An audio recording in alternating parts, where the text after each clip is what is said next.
احداث الشوط الثاني. هنشوف الوقت بدل من ضايع قد ايه. السوليه سدد تسديدتين جامدين وقريبين. السوليه الشوط الاول. زيكا هيسدد، وزيكا يا سلام يا زيكا، يا سلام يا زيكا، مش ممكن. وحكم اللقاء بيقول الكرة هدف. جوه جول، الهدف الاول للنادي الاسماعيلي.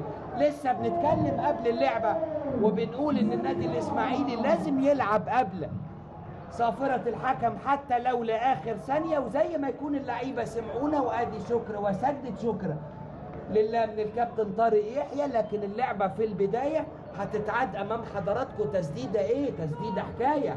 تسديدات قبلها بنقول السوليه شاط 2 الشوط الاول وما شاطش حاجه الشوط الثاني. رد علينا زيكا ولقى السكه مفتوحه قدامه، قال ليه ما سددش واستغل. ادي التسديده، تسديده قويه.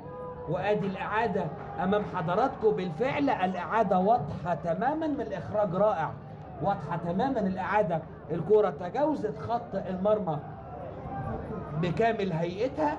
الاعاده اللي قبل دي موضحه اللعبه تماما. الكره بالفعل تجاوزت بكامل هيئتها. ادي تسديده وادي الاعاده واضحه اهي. عدت بعد خط المرمى بكامل هيئتها، ويبقى الاسماعيلي